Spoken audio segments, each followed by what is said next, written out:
We're very pleased to have on the line State Representative Jimmy Anderson. We've noted this earlier, but Jimmy has been in the middle of a bit of a firestorm this week. He has simply been asking for reasonable accommodations. Jimmy had an accident back in 2010 that left him in a wheelchair, and he would just like permission or a status set up the same as is in the state Senate, where there are times when he can attend remotely, either by Skype technology, telephone. And we thought it a bit ironic that we're bringing him into this conversation on the telephone. So, hey, Jimmy Anderson, welcome to Community Conversations.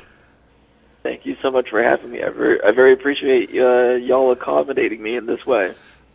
Absolutely, and it's a simple accommodation that we provide to a lot of folks. But there are specific reasons, and one of the things that the GOP leadership is trying to say, Robin Vos in particular, is that you're asking for some kind of special treatment. And, of course, that's been used in the context of race and sexual orientation, disability, in multiple contexts. Why is the argument that he's making of some kind of special treatment that you're getting, or the notion that you're disrespecting the people who show up for hearings, why is that wrong-headed? Yeah, I think the big reason is that I think Speaker Vos misunderstands the difference between traveling a long distance and what it's like living with a disability. Even take this morning, I have access to my cell phone 24/7, so I'm able to participate in conversations like these over my phone. But, the person that comes in the morning, my home health aide, maybe, her kid is a little more difficult in the morning and it's harder to get her to daycare and she's running behind. I'm not able to get out of bed in the morning until she gets there. And so I end up having to rely on a lot of other people in order to live my life. Now, if I have access to my phone, I could participate in committee hearings while waiting for her to arrive. But if Speaker Vos is going to require me to be there in person, then it's going to make it almost impossible sometimes for me to be able to be available for some of these meetings. And so I just think it's ignorance on his part on what it's like to live my life as a person with a disability. And the GOP leadership in the Senate, which Vos, I would think, supports, they have a different standard, different way of doing things, and people for a variety of reasons can report in remotely and be a part of the process there. That's 100% correct. I mean, the idea that when he called it disrespectful, I was saying, are you saying that the entire way that the Senate operates is disrespectful? Right. And not only that, but I mean, we have the suicide task force that I'm currently on, where we're going across the state talking to folks about issues around disability or around suicide, and I've been allowed to call into those hearings. I didn't hear him calling that disrespectful.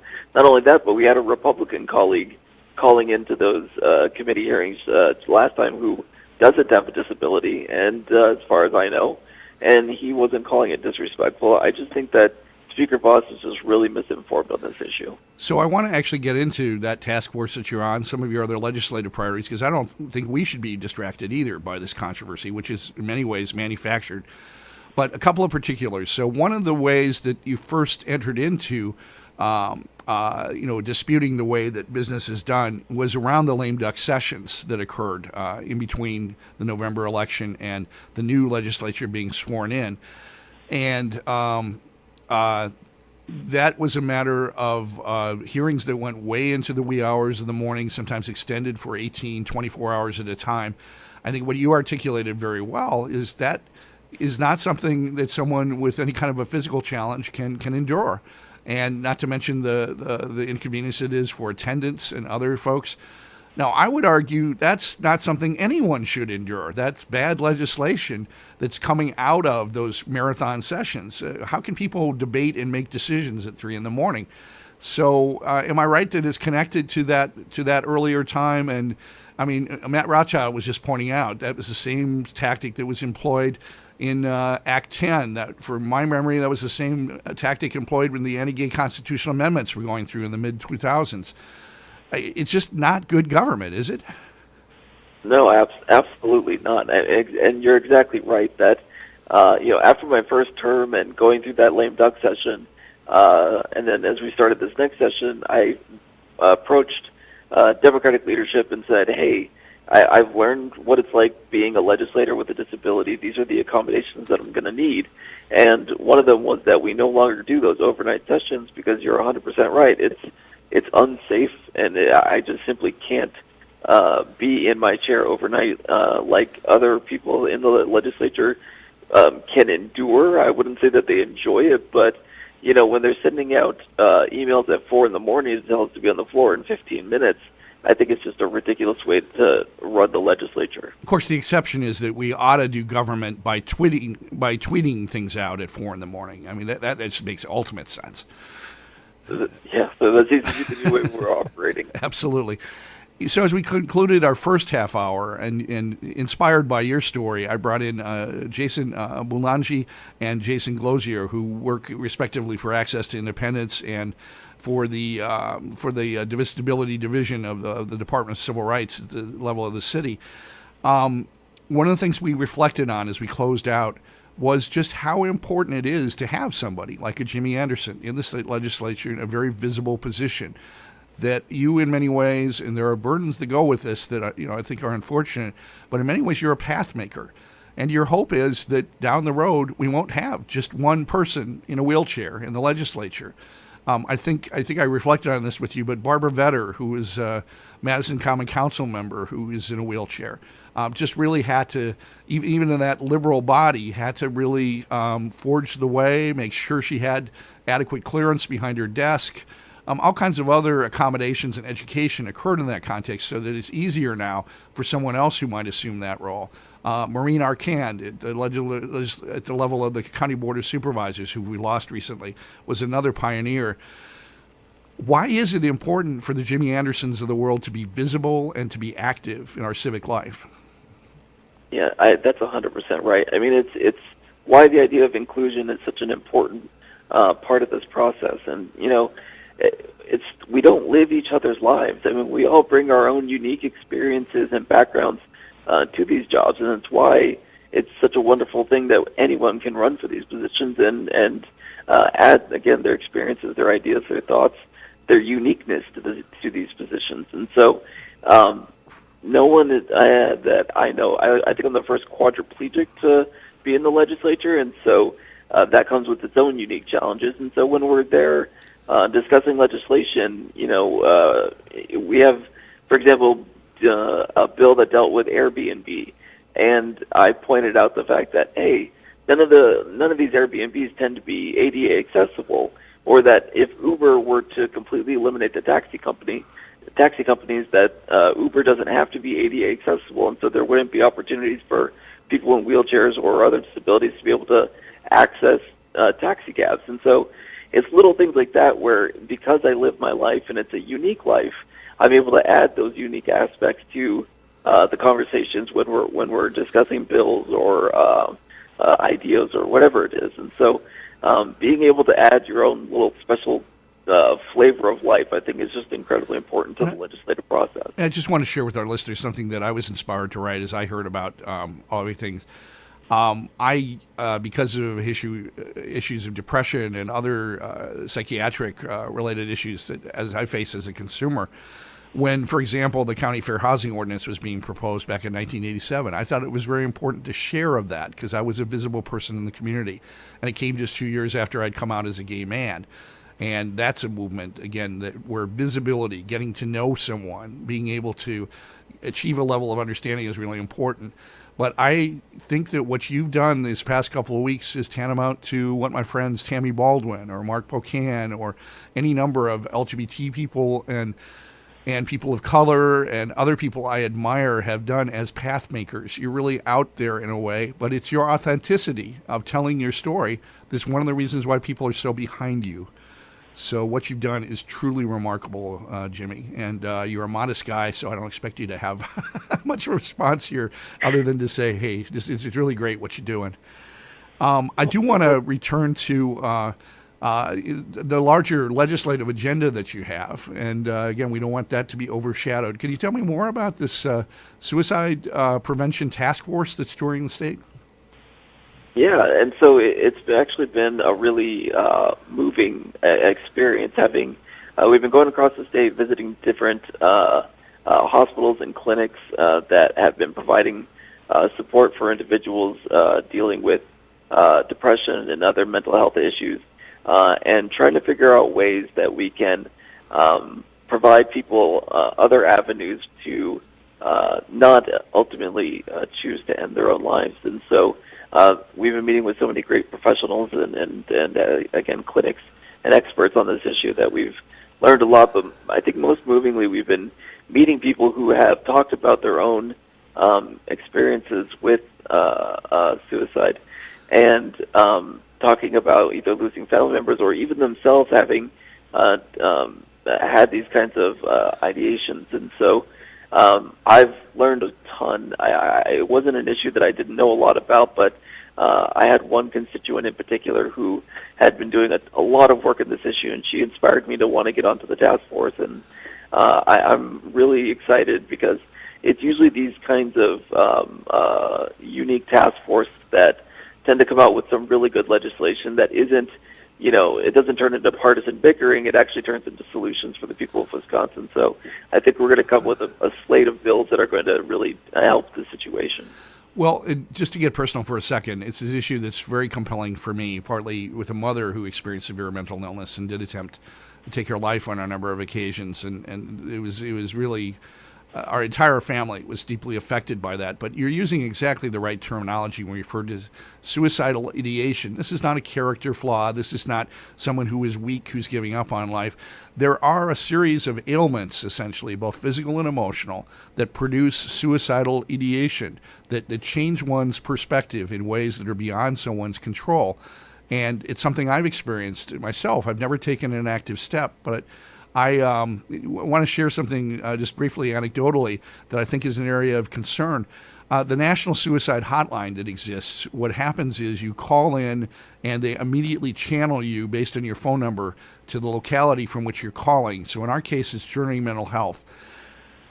There is ambiguity, and I've heard this from a number of people when people call there as to whether they will serve someone who's not already an existing client, and yet they're identified by social service agencies and all kinds of people everywhere as the go-to agency, the place someone calls if they're feeling suicidal.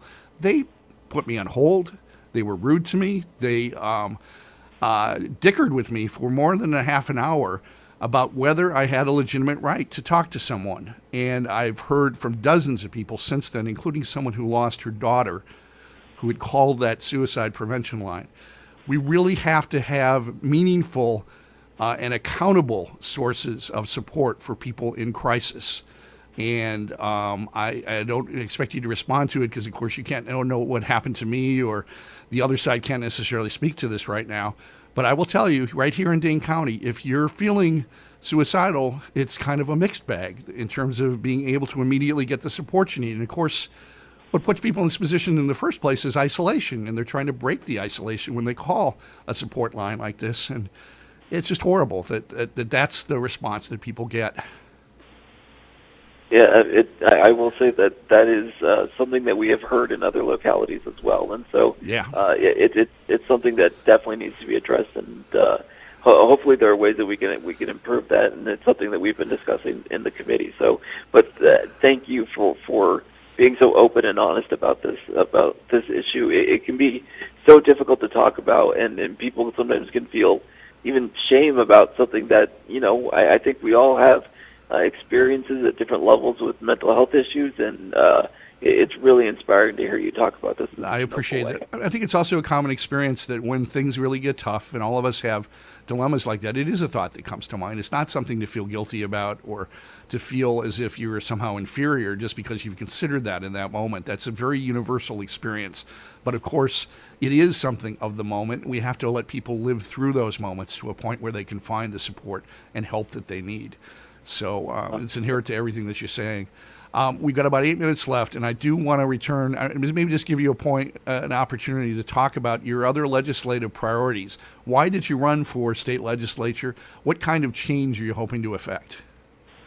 Yeah, so you had mentioned that, my accident back in 2010, I lost my mom, dad, and little brother and was paralyzed in that accident. And the first experience that I had was, after coming out of the coma, was the doctor asking me if I was ready for my spinal fusion surgery, and I asked, you mean I can say no? And he's like, well, your neck would remain a bundle or a jumble of broken bones. And I was like, well, okay, let's go ahead and move forward with the surgery. And then after waking up, my insurance company came at me and said, well, now you're nearing your lifetime limits. We're going to be kicking you off your health insurance now. Oh, great. Yeah. Now, I was lucky that literally 2 days later, the provisions of the Affordable Care Act kicked in. They got rid of those lifetime limits. It's kind of a crazy story. But wow. After that, I learned that, hey, the policy doesn't change by accident. You kind of have to get involved and get passionate and fight for these things. And so that kind of planted the first seed. And after rehabilitation, I got my law degree. I started a nonprofit to help victims for drunk driving, and I fell in love with helping people through that nonprofit. And I thought, how can I keep doing this on a broader scale? And that's what eventually led me to running for office. I apologize in the course of a 20-minute interview to go this deep, but I would imagine, given the circumstances of your accident, that a lot of the reason you're motivated to do public service is to carry on the legacy of your family members.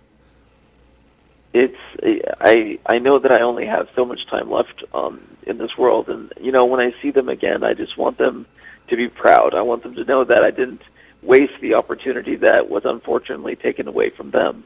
And so it's kind of it's what's pushing me every day to try to make this world at least a little bit better of a place before I leave it.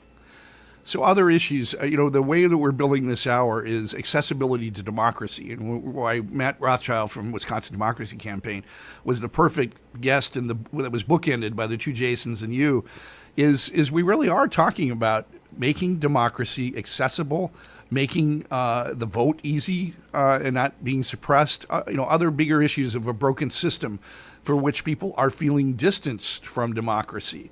How does all of that figure into your motivations for being in the legislature, and what do you think we can achieve to move past those barriers? Yeah, I think that you really touched on it perfectly, where a lot of it is just being able to be a part of the process is key to actually making a difference, because when people see me doing the job, they realize, like, oh, he's just a guy like everybody else, and obviously he can do the job. Why wouldn't we do everything we can to try to include him in the process? And the ADA, when it was passed, that was the name of the game, was inclusion. It was just giving everybody with a disability an opportunity to be full participants in life, and whether that's daily life, like getting access to restaurants or hotels or whatever the circumstances, or civic life, being able to run for office. I think that this is an incredibly important part of the ADA, is just making sure that people are part of this process, and then we start breaking down those barriers and teaching people that we're all just human beings like everybody else, and we all deserve a fair shot at achieving the dreams and goals that we want to achieve. We need to have you back on. We've had your colleagues like Chris Taylor and Mark Miller, Gary Hebel, and a number of other folks on. So I want to give you a full hour sometime to talk about policy priorities. But can you give a couple of other examples of legislation that you're sponsoring or that you've introduced? Yeah, I tend to focus on issues around health care. I think it's really important that we build on what the Affordable Care Act has done. And so I have a series of bills that would make it more healthcare more accessible, affordable. For example, we just introduced an insulin cap bill that was similar to what Colorado did. I know there were so many of my constituents that were talking about how expensive insulin has become, and so I wanted to introduce a cap to help with that. I have a bill that would limit the cost of health care for uninsured people to 110% the Medicare rate. So essentially providing Medicare for everybody, no matter who it was that's going to the getting help at a hospital. There's a whole slate of healthcare initiatives that I think are really important that if I get to come on in the future, I would absolutely love to talk about. We will find a way. We'll bring the cameras to you, or we'll show you our beautiful studios here up in Sun Prairie. I'd love to have you on again. Just as we close out, this is a question I ask everyone. We're living through difficult, chaotic times, so much playing itself out, and yet I see lots of reason for optimism. I sense you do too, but where do you see us, say, 5 years down the road? Are you optimistic that we can find a better way? I actually am incredibly optimistic. I think that my life is just indicative of how much our world is changing for the better. I don't necessarily think that I would have been able to run for office 10 years ago. And so we've made incredible strides, and I think we're going to have a real opportunity to show folks that, what happened in 2016 was an aberration. It was people letting their cynicism eat away at them. And as you see, if you let your cynicism win, if you just think that the whole system is some kind of corrupt joke, you end up kind of with a corrupt joke in the White House, as I would put it. But I can tell you that from this experience alone, despite the fact that Speaker Vos has been unnecessarily kind of cruel and ignorant on these issues, I have just received an outpouring of love and support from people, and it's given me a ton of hope for the future. And you're richly deserving of all of that. Jimmy Anderson, thank you so much for joining us. I hope I have a chance to meet you before too long here. Absolutely. Thank you so much for having me. This was wonderful. Well, this is wonderful for us, too. This is Community Conversations here on The Sun. And everyone, have a good week.